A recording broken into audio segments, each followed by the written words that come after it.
seorang filsuf Yunani namanya Aristoteles mengatakan dunia sesuai dengan perkataan orang-orang Pitagoras, alam semesta ini dibatasi dengan 3, awal, tengah, akhir. Kami menggunakan hukum itu untuk menyembah dewa-dewa kami. Nah, jadi ada gabungan yang namanya Helenistik Yunani, paganisme Romawi, Platonisme, dan juga sistem kepercayaan triad. Ini semua yang masuk dalam Kristen. Baru masuk abad 4. Masuk abad 4. Jadi Matius, Markus, Lukas, Yohanes, Paulus nggak pernah cerita Trinitas. Nggak pernah. Terus kalau ada kata Trinitas. Kalau orang sekarang cerita Trinitas, gimana dalilnya? Dalilnya itu ada di surat 1 Yohanes pasal 5 ayat 7. Yang mengatakan bahwa ada yang saksi di sorga, Bapa, Firman, dan Roh Kudus, dan ketiganya satu. Ini 3 pribadi. Tapi ternyata ayat ini adalah ayat tambahan yang dilakukan di abad 16. Sebelum abad 16 tidak ada ayat ini. Bisa sisipan. Jadi kata-katanya disisipkan gitu. Kalau bahasa Riau disisipkan apa tuh? Ya, dicantolkan. Oh, dicantolkan. Hadiahkan untuk almarhumah ibu, almarhum ayah, kita dapat, orang tua pun dapat. Assalamualaikum warahmatullahi wabarakatuh. Bapak, ibu, abang, kakak, adik, sahabat jamaah dimanapun berada, ma'akal tafa'afnaita, makanan yang dimakan berubah menjadi kolesterol, diabetes, jantung, gula, dan lain sebagainya. Wa malabista fa'ablaita, yang dibelikan ke pakaian, busuk, lapu, ketinggalan zaman. Wa mata saddaqta fa'amdaita, yang diwakafkan, disedekahkan, itulah yang akan kekal abadi. Rumah besar hanya menjadi kenangan, lapuk, berlumut, tumbang, tinggal. Ada kelas yang dipakai para penghafal Quran, itulah yang kekal abadi, mengalir pahalanya untuk kita. Hadiahkan untuk almarhumah ibu, almarhum ayah, kita dapat, orang tua pun dapat. Satu lantainya 4 kelas, totalnya 16 kelas, tempat santri belajar. Yang sekarang santri belajar di asrama. Asrama bisa dibuat kelas, tapi nanti pindahkan ke kelas semua. Mari kita support pembangunan, kirimkan semen, batu bata, kerikil, pasir, besi, dan lainnya. Berkah selalu, barakallahu fikum. Wassalamualaikum warahmatullahi wabarakatuh.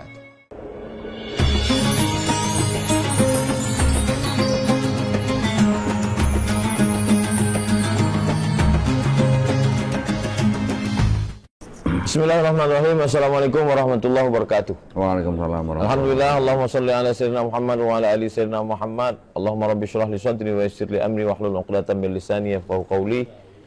Kita hari ini alhamdulillah, Masya Allah, tabarakallah, kedatangan guru kita yang luar biasa, Koh Dondi Tan. Assalamualaikum Koh Dondi. Waalaikumsalam. Apa kabar? Sehat? Masya Allah, alhamdulillah sehat. Gimana perasaan di bumi Lancang Kuning Riau? Masya Allah, senang sekali ya. Setiap kali ke Pekanbaru selalu berkesan, Ustaz. Masya Allah. Masya Allah. Mudah-mudahan Koh Dondi sehat, panjang umur, berkah ilmunya. Beliau melalui jalur yang tidak dilalui banyak orang. Ngajak sholawatan, bagus. Ngajak sabar, ngajak zikir, bagus. Tapi jangan lupa, dalam Islam juga diajarkan ud'u ila sabili rabbik, ajalah orang ke jalan Tuhan. Nah, jadi saya selalu bilang ad-da'i ilallah. Saya bilang saya ini bukan da'i ilallah. Saya ini cuman taklim, ngajar. Yang da'i ilallah itu yang ngajak orang dari jalan yang bukan jalan Allah ke jalan Allah. Masuk Islam gitu ya. Nah, itu yang da'i ilallah. Saya mau meluruskan. Karena sekarang kalau udah ngajak orang dari luar ke dalam, malah dianggap intoleran. Nah, ini jadi kita mesti luruskan lagi. Nah, mudah-mudahan saya ngikuti kajian-kajian Koh Dondi karena Koh Dondi ilmiah. Bukan saya mengatakan yang lain nggak ilmiah, ilmiah juga. Cuman bisa tenang, tidak emosi, tidak menggunakan kata-kata. Ternyata rahasianya diantaranya tentu saja pertolongan Allah. Rupanya Koh Dondi orang Yogyakarta. Orang Semarang. Semarang. Tadi cerita tentang Mbah yang di Jogja. Itu nenek saya. Nenek di Jogja. Jadi lembut, bagaimana orang Semarang, Jogja, Jawa Tengah. Mudah-mudahan kita semua berdakwah dengan kelembutan, wa qula lahu qawlan layyina, ucapkanlah dengan kata-kata yang lemah lembut, la'allahu yatadzakkara aw yakhsha. Mudah-mudahan orang yang menjadi takut kepada Allah, menjadi beriman kepada Allah Subhanahu wa taala. Allahumma hdi qaumana, berikanlah saudara-saudara kami hidayah, fa innahum la ya'lamun, karena orang salah karena tidak tahu. Wa ma adraka ma gospel. Apa itu gospel kodondi? Tadi kirain baca ayat Quran, belakangnya gospel. Gospel itu kalau dilihat dari kata aslinya, dulunya dari kata God spell. God. Nah, dari kata God Tuhan, spell. Kurang lebih artinya sih sebenarnya bisa dikatakan seperti kata evangelion yang dari bahasa Yunani, atau dalam bahasa Arab kita kenal dengan kata Injil, yaitu kabar baik. Kabar baik. Kabar baik. Cuman kata itu kan diambil dari bahasa Yunani yang sering dipakai oleh bangsa Romawi, Ustaz.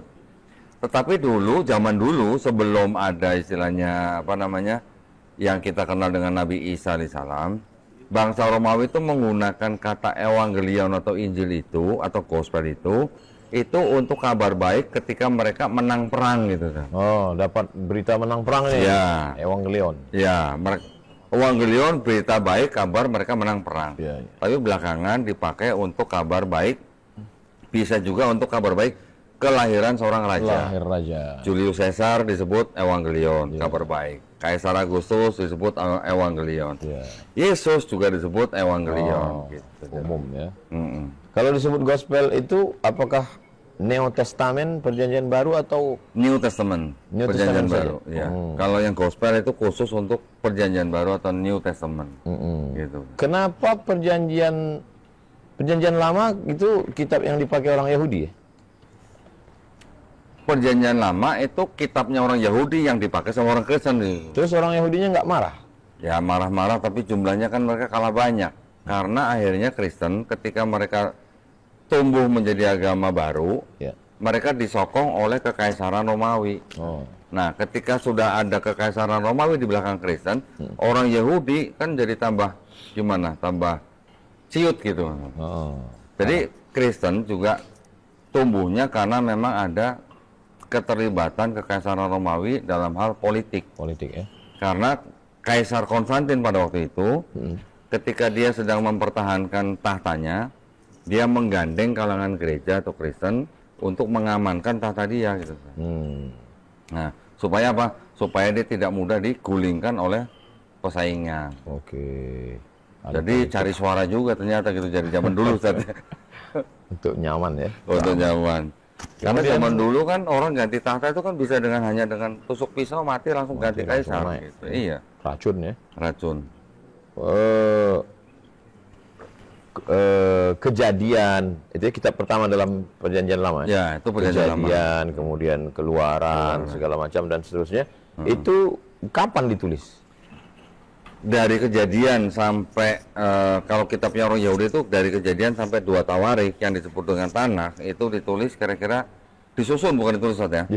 Disusun kira-kira 450 sebelum Masehi. Sebelum Masehi berarti setelah Nabi Musa berapa jalan? Kira-kira 1000 tahun setelah Nabi Musa. Setelah Nabi Musa? Iya. Sebelum itu di mana orang Yahudi pakai apa? Selama 1000 tahun? Selama 1000 tahun itu orang Yahudi itu memelihara yang namanya Taurat dengan lisan gitu. Lisan. Orang Yahudi itu dikenal masak, nyanyi. Mau beternak nyanyi. Pantasan dia joget-joget nyanyi-nyanyi itu ya? Iya, mau bercocok tanam nyanyi, mau perang pun nyanyi. Mirip India juga ya? Mirip, tapi yang dinyanyikan sama mereka itu kebanyakan adalah hukum-hukum Taurat, Ustaz. Dilantunkan. Jadi, tapi tulisan-tulisan itu memang sudah ada, tapi masih terpencar-pencar. Dan kebanyakan berasal dari hikayat-hikayat. Hikayat-hikayat itu ada yang berpusat kepada Musa, ada hikayat yang berpusat kepada Abraham. Nah, ini hikayat-hikayat ini yang dikumpulkan oleh orang atau redaktor yang namanya Ezra, atau kita kenal 1000 tahun setelah Nabi Musa. 1000 tahun setelah Nabi Musa. Ezra yang nyusun. Iya. Kita kenal dengan Nabi Uzair alaihissalam. Ya.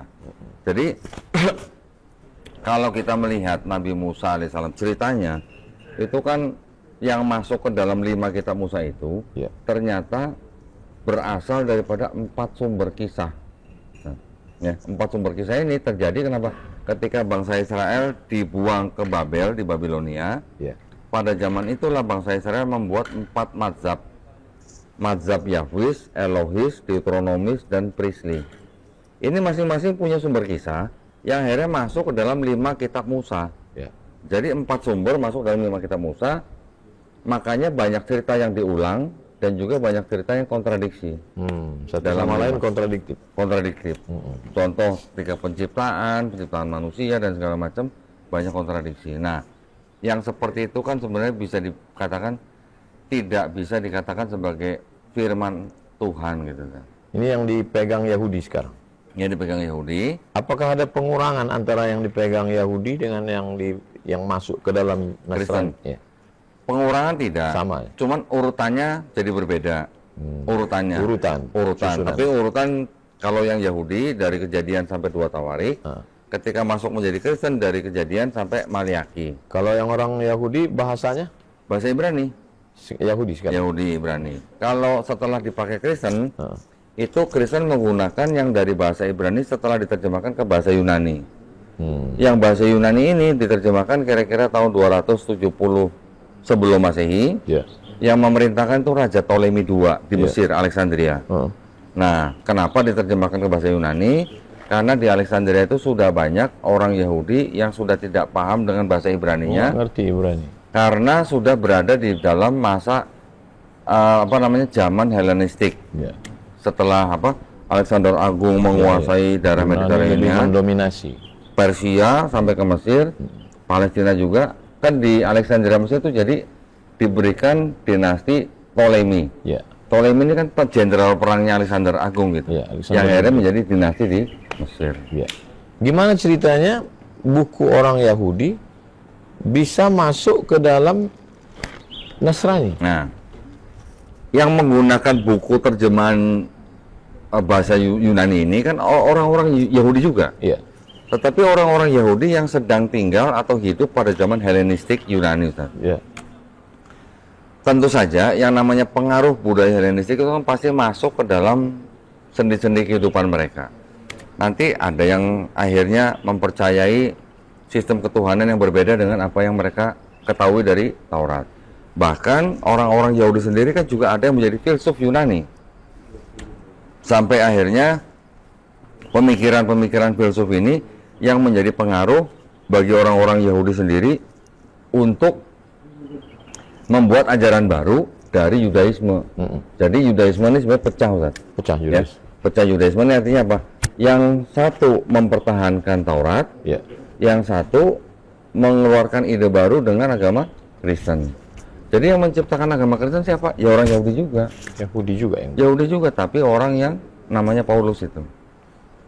Apakah sudah ada di zaman Paulus penyatuan antara Perjanjian Lama dengan Perjanjian Baru ini menjadi satu buku yang fix satu? Secara fix belum. Kapan baru? Baru dijadikan satu dengan bukunya atau surat-suratnya Paulus itu di tahun 397 yang terakhir. 397 tahun setelah Masehi. Berarti abad keempat. Akhir abad 4. Setelah masa Nabi Isa. Iya. Baru ada itu buku. Iya, baru jadi satu Perjanjian Lama dan Perjanjian Baru. Berarti sebelum itu apa pegangan? Terpencar-pencar, terpisah-pisah. Mungkin ini megang satu buku kecil, gitu. Kitab-kitab surat-surat itu terpencar-pencar. Akhirnya abad keempat barulah jadi satu. Akhir abad 4, 397. Hampir 400 tahun setelah Nabi Isa atau Yesus diangkat. Kalau Perjanjian Baru apa isinya? Perjanjian Baru 27 surat. 4 surat pertama tuh yang disebut dengan Gospel, yang tadi Ustaz bertanya. Terus kemudian ada satu surat namanya Kisah Para Rasul. Penulis Kisah Para Rasul ini dianggap sama penulisnya dengan kitab Gospel yang Lukas. Setelah itu baru surat-surat Paulus. Total surat Paulus berkirim surat ke satu kawasan gitu. Iya, ke satu kota. Ya itu. Kok bisa tulisan dia jadi kitab suci? Itu dia. Jadi pemikiran Paulus yang pada waktu itu boleh dikatakan seperti gagasan baru, itu yang dipilih oleh bapak-bapak gereja untuk menjadi ajaran baru. Setelah yang dianggap itu adalah pecahan dari Yahudi gitu. Ketika buku ini disusun, ketika itu Matius, Markus, Lukas, Yohanes, Paulusnya udah nggak ada. Orangnya? Iya. Sudah nggak ada. Terus disatukanlah tulisan-tulisan mereka ini. Iya. Siapa yang menyatukan? Bapak-bapak gereja, Ustaz. Bapak-bapak gereja yang istilahnya begini. Sebenarnya diinisiasi ketika Konsili Nisea tahun 325 Masehi. Konsili Nisea 325. Konsili Konstantin. Itu kan disponsori oleh Kaisar Konstantin. Yeah. Yang mana pada waktu itu sebenarnya Kaisar Konstantin ingin mendapatkan satu kelompok yang homogen. Tapi belum terwujud buku ini. Bukunya belum, tapi sudah mulai dipilih-pilih. Sudah mulai dipilih-pilih. Akhirnya ketika Konstantin sukses menyelenggarakan Konsili Nisea 325, pada saat itulah Yesus dianggap mempunyai hakikat yang sama dengan Bapa. Sehingga pada saat itulah baru diresmikan Yesus disebut sebagai Tuhan. 325. Baru itu belum ada Trinitas, Ustaz. Belum. Itu baru Duinitas kan, baru Bapa dan Yesus. Oh. Kudusnya belum. Kita mau telusuri embrionya nih. Ya, itu bahwa 325 baru hanya 2. Iya, masih Yesus dan Bapa. Roh Kudusnya belum dianggap sebagai Tuhan. Oh, belum. Roh Kudusnya baru ditetapkan menjadi Tuhan tahun 381 di Konsili Konstantinopel. Oke. Tahun 381 Masehi barulah itu. Apa urgensi memasukkan Roh Kudus? Boleh dikatakan begini, Ustaz. Sebelum zaman itu sudah banyak orang-orang di kawasan itu Mediterania, dari mulai Sumeria, Babilonia, Persia, India, Mesir, bahkan Eropa, itu orang-orang yang sudah menyembah Tuhan yang triad gitu. Atau dewa yang triad. Tiga tapi satu tapi tiga. Di Sumeria ada dewa Anu, Enlil, Ea, mewakili langit, bumi, dan laut. Di Persia ada dewa Aharumazda, Mitra, Anahita. Di Babilonia ada dewa Namrus, Tamrus, Semiramis. Di India kita mengenal Brahma, Wisnu, Siwa. Oh, memang 3. Di Mesir ada dewa Osiris, Horus, Isis. Di Eropa ada dewa Matronai, Hekate, dan sebagainya. Walaupun badannya satu tapi mukanya 3. Semuanya 3. Masa kita 2 gitu ya? Nah, ternyata itu berasal dari semacam kayak filsuf ya, Ustaz ya. Jadi produk budaya. Bisa dikatakan begitu. Jadi seorang filsuf Yunani namanya Aristoteles mengatakan dunia sesuai dengan perkataan orang-orang Pitagoras, alam semesta ini dibatasi dengan 3, awal, tengah, akhir. Kami menggunakan hukum itu untuk menyembah dewa-dewa kami. Nah, jadi ada gabungan yang namanya Helenistik Yunani, paganisme Romawi, Platonisme, dan juga sistem kepercayaan triad. Ini semua yang masuk dalam Kristen. Baru masuk abad 4. Masuk abad 4. Jadi Matius, Markus, Lukas, Yohanes, Paulus nggak pernah cerita Trinitas. Nggak pernah. Terus kalau ada kata Trinitas. Kalau orang sekarang cerita Trinitas, gimana dalilnya? Dalilnya itu ada di surat 1 Yohanes pasal 5 ayat 7. Yang mengatakan bahwa ada yang saksi di sorga, Bapa, Firman, dan Roh Kudus, dan ketiganya satu. Ini 3 pribadi. Tapi ternyata ayat ini adalah ayat tambahan yang dilakukan di abad 16. Sebelum abad 16 tidak ada ayat ini. Bisa sisipan gitu. Jadi kata-katanya disisipkan gitu. Kalau bahasa Riau disisipkan apa, Ustaz? Dicantolkan. Oh, dicantolkan. Jadi itu sebenarnya awalnya sebuah catatan di pinggir halaman. Catatan itu bisa jadi pemikiran agama orang penyalin atau pemikiran agama dari bapak gerejanya. Pemikiran agama itu yang akhirnya dimasukkan menjadi ayat. Yang tadinya bukan ayat dijadikan ayat. Gitu. Oke, kita mundur ke belakang. Gimana ceritanya Matius, Markus, Lukas, Yohanes meyakini bahwa Nabi Isa anak Tuhan? Kalau sebutan anak Tuhan itu memang sudah menjadi istilahnya sebutan dari orang-orang Yahudi. Orang Yahudi sudah biasa menyebut orang-orang soleh dengan sebutan anak Tuhan. Oh, Yahudi pun nyebut begitu? Iya. Jadi contoh misalnya, bahkan satu bangsa sendiri, satu bangsa Israel. Bangsa itu anak Tuhan? Iya. Bangsa itu disebut anak Tuhan. Apa yang mereka maksudkan dengan anak Tuhan? Yang namanya anak Tuhan bisa jadi itu bangsa pilihan, atau juga orang yang soleh gitu kan. Orang baik. Orang baik disebut anak Tuhan. Yesus disebut anak Tuhan. Sebenarnya kalau buat orang Yahudi, sebenarnya tidak lain tidak jauh dari sebutan orang soleh gitu sebenarnya. Cuman ini bangsa Yahudi punya istilah sendiri anak Tuhan ya. Bangsa Yunani juga punya istilah anak Tuhan. Tapi kata Tuhan dan kata dewa kan sebenarnya sama. Enggak. Yang Yunani mengetahui anak Tuhan itu sebagai anak dewa yang paling tinggi. Ada Dionysos, ada Helen, ada Merkuri dan sebagainya. Sistem itu mereka punya, ini ada Yahudi. Ini yang dijadikan satu, di dalam Kristen. Kombinasi. Jadi untuk Yesusnya disebut anak Allah atau anak Tuhan itu ada hubungannya juga dengan sistem kepercayaan yang ada di daerah itu gitu. Yunani, Romawi. Matius, Markus, Yohanes, Lukas menggunakan istilah itu karena sudah membudaya penggunaan itu. Lalu kemudian pada abad yang keempat, kenapa dimasukkan Trinitas? Karena memang budaya saat itu semuanya triad, bahwa Tuhan itu tiga. Artinya tiga tapi satu. Artinya bahwa budaya bisa mengintervensi, mengintervensi agama, bisa masuk budaya menyusup menjadi agama. Dan akidahnya orang Kristen ini berevolusi tidak sebentar, Ustaz. Kalau tadi ada Konsili Nisia 325 Masehi, yang kedua Konsili Konstantinopel 381 Masehi, yang keempat ada Konsili Efesus tahun 431 Masehi. Di situ dinyatakan bahwa Maria itu adalah Theotokos, bunda penghantar Tuhan ke bumi. Diadakan konsili ini karena ada sebagian orang Kristen yang menyembah Maria sebagai Tuhan. Bahkan kelompok ini malah adanya di Arab Saudi, namanya Koliridianisme, dianggap sesat oleh gereja yang berkuasa pada saat itu. Karena menganggap menyembah Maria sebagai Tuhan. Makanya dibantah di Quran surat Al-Maidah 116. Nah, al-takunta linnasi, apakah engkau yang mengatakan bahwa engkau dan ibumu adalah Tuhan? Betul. Yang keempat, mereka bikin konsili di kota Kalsedon tahun 451 Masehi, menentukan bahwa Yesus itu punya sifat ganda. Sifat ganda itu duinatur, atau apa ya, sepenuhnya manusia, sepenuhnya Tuhan. Ini yang menjadi perpecahan ada gereja timur. Gereja timur. Yang kemudian ada yang aliran Nestorian. Setelah itu ada konsili lagi tahun 553 di Konstantinopel, disebut Konsili Konstantinopel kedua.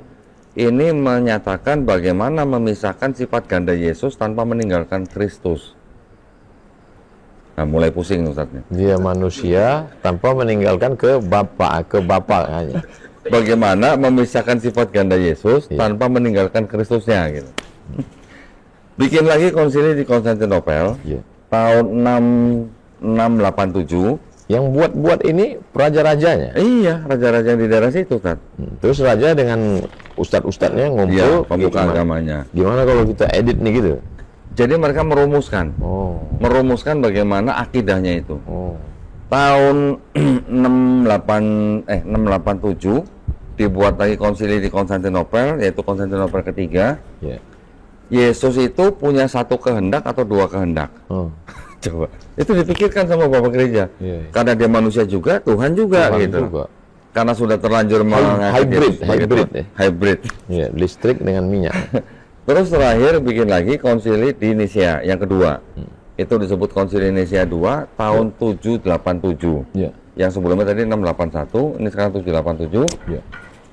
Bagaimana menyembah Yesus sebagai ikon gitu kan. Nah, jadi ketika Kristen tumbuh, pahamnya atau alirannya juga berbeda-beda. Pertama, tumbuh aliran Kristen yang disebut dengan Doketisme. Doketisme itu aliran Kristen yang mengambil Yesus itu hanya perwujudan Tuhan di bumi.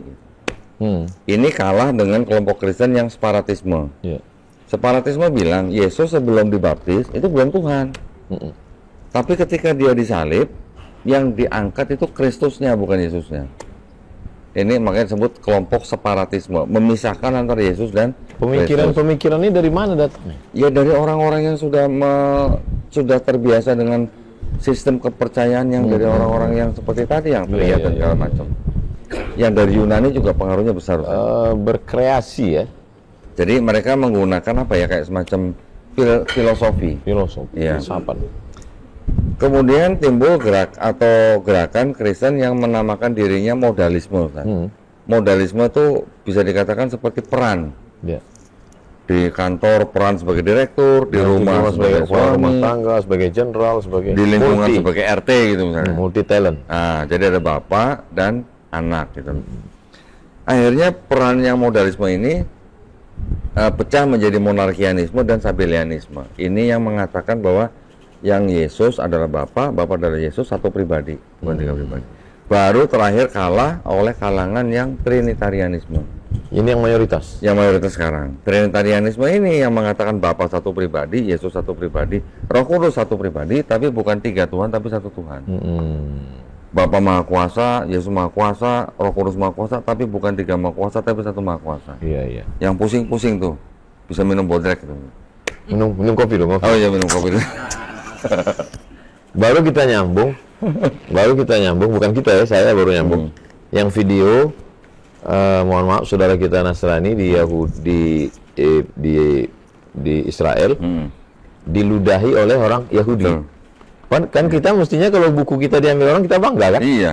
Kitab Yahudi diambil dalam kitab suci, tapi malah ketika orang Nasrani datang dia ngeludah kepala, marah. Iya. Karena ajaran dia berbeda. Beda. Dan kemudian ada juga video ketika orang Yahudi dia malah sholat di masjid. Tempat orang Islam. Iya. Kenapa dia nggak sholat? Padahal secara ini kan lebih dekat. Begini, San. Kalau untuk berbicara tentang kitab Taurat, orang Yahudi masih mau ngomong dengan orang Kristen. Tapi kalau orang Yahudi suruh sholat di gereja, mereka nggak mau. Kenapa? Karena mereka menganggap gereja adalah tempat menyembah berhala. Berhalanya siapa? Yesus. Buat orang Yahudi. Tapi kalau orang Yahudi tidak menemukan sinagog, Yahudi nggak boleh ada patung? Nggak boleh. Yahudi ketika dia tidak menemukan sinagog untuk tefillah, kalau dia nemu masjid, dia boleh masuk masjid. Pemuka agamanya mereka bilang, kalau kalian nggak nemu sinagog, boleh masuk masjid. Karena masjid adalah tempat menyembah Tuhan yang Maha Esa. Tapi kalau gereja, paling banter hanya kena bayangan gentengnya saja. Gitu. Itu mereka harus menjauh. Gitu. Jadi orang Yahudi, Ustaz, ketika mereka misalnya jalan di sebuah mall, ada pohon Natal, ngelihat aja nggak boleh, Ustaz. Nggak boleh ngelihat. Mereka harus cari jalan lain, muter. Kalau perlu muter gitu. Sampai begitunya. Jadi kenapa mereka begitu? Karena buat mereka yang dilakukan oleh Kristen dengan menyembah Yesus itu adalah sebuah hal yang baru yang tidak pernah diajarkan dalam keyakinan Yahudi, Nabi Musa. Bukunya dipakai, tapi ajarannya ajaran perjanjian lama yang sangat bertolak belakang dengan perjanjian baru. Begini, kan? Kalau di perjanjian lama semua meyakini bahwa Tuhan yang Maha Esa itu bukan manusia, tidak bisa jadi manusia, ya. Walaupun bagiannya sekalipun, tidak usah semuanya. Musa pun bukan Tuhan. Musa pun juga bukan Tuhan. Mereka menganggap Nabi Musa adalah pemimpin para nabi, nabi yang paling besar, tetapi tetap aja mereka tidak menyembah manusia sebagai Tuhan. Di Kristen, dengan pengaruh daripada Helenisme Yunani, paganisme Romawi, dan Platonisme, akhirnya mereka mengangkat Yesus sebagai sosok Tuhan karena ada pengaruh-pengaruh, contoh seperti yang tadi, filosofi Yunani, Romawi, dan Platonisme. Jadi yang dianggap oleh Kristen, yang menjadi Yesus itu bukan Bapa ini, bukan Tuhan yang Maha Esa ini, tapi hanya bagian daripada Bapa ini. Apa bagiannya? Firman-Nya saja. Ini sebenarnya kalau kita bandingkan dengan Islam, sebenarnya mungkin ada kayak semacam garis yang mungkin transparan, Ustaz, ya. Jadi gini, Ustaz. Mereka punya satu ayat di dalam Gospel Yohanes yang mengatakan begini. Pada mulanya adalah firman. Awalnya firman. Ya, pada mulanya adalah firman. Firman itu bersama-sama dengan Allah, tuh. Ada firman, ada Allah. Iya. Dua. Jadi pada mulanya adalah firman, firman itu bersama-sama dengan Allah, dan firman itu adalah Allah. Firman itu adalah Allah. Nah, terus ada lagi ayat firman yang mengatakan, dan firman itu telah menjelma jadi manusia. Menjadi ada firman, manusia. Ada Allah, firman itu adalah Allah, menjelma jadi manusia. Iya. Nah, kalau kita di Islam memandang sosok Nabi Isa alaihissalam, Nabi Isa alaihissalam itu kan diciptakan hanya dengan firman Allah. Hanya dengan kun. Semisal penciptaan Nabi Isa sama dengan penciptaan Nabi Adam alaihissalam. Nabi Adam diciptakan dari tanah liat, juga diciptakan dengan kun, maka jadi fayakun, kan gitu.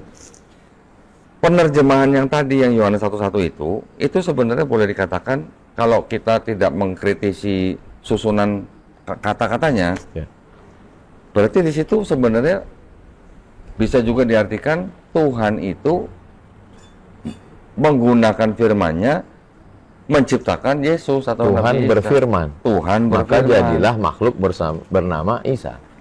Ini kalau kita mau cari titik temunya gitu saja. Tapi karena dipengaruhi Helenisme, kemudian paganisme dan Platonisme.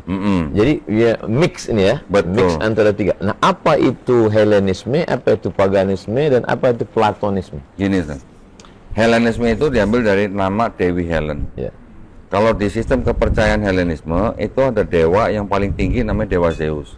Dewa Zeus ini dewa yang boleh dikatakan apa ya? Selamitan gitu. Dikit-dikit menghamili siapa gitu. Menghamili Dewi siapa punya anak Dewi Helen. Menghamili siapa punya anak misalnya Hermes. Punya anak Hermes. Hermes sekarang jadi merek tas. Hermes jadi branded. Menghamili manusia bernama Danae, perempuan. Punya anak Perseus, mengambil perempuan lain punya anak namanya Hercules. Nah, sistem kepercayaan ini disebut dengan Helenisme yang menjadi budaya dari bangsa Yunani yang diterapkan di daerah Mediterania ketika Raja Alexander Agung menguasai daerah situ. Masuk ke dalam, saling mempengaruhi. Masuk ke dalam. Itu Helenisme. Itu Helenisme. Kalau paganisme Romawi, mereka punya dewa yang namanya Dewa Jupiter, tapi tidak seperti Zeus, tidak anaknya tidak sebanyak Dewa Zeus, punya anak namanya Merkuri contoh misalnya. Nah, putra-putra Jupiter ini oleh orang Romawi juga dianggap sebagai Tuhan. Jadi orang Yunani, orang Romawi percaya bahwa ada dewa yang supreme, ada dewa yang di bawahnya rendah, di bawahnya lebih rendah, terus kemudian bisa punya anak dari manusia. Mereka juga setengah manusia, setengah dewa. Jadi buat mereka manusia yang lahir dari dewa, otomatis dia punya kelebihan dari manusia yang biasa. Itu Helenisme, paganisme, dan Platonisme. Platonisme ini adalah penerus daripada filosofi Yunani. Ya, yang tadi saya sebutkan ada Aristoteles, nanti ada Socrates, ada Plato, ada Philo dan sebagainya. Itu yang mereka menggunakan tadi yang Ustaz tanya. Ada apa namanya semacam kayak pemikiran-pemikiran. Contoh ada kata logos. Logos itu adalah firman. Firman itu yang dikatakan sebagai pikiran daripada seseorang yang menjelma menjadi sesuatu yang dianggap nyata gitu. Itu yang diadopsi oleh Kristen. Dari logos berubah menjadi manusia. Menjadi manusia. Gitu, Ustaz. Oke, 3. Helenisme, paganisme, Platonisme.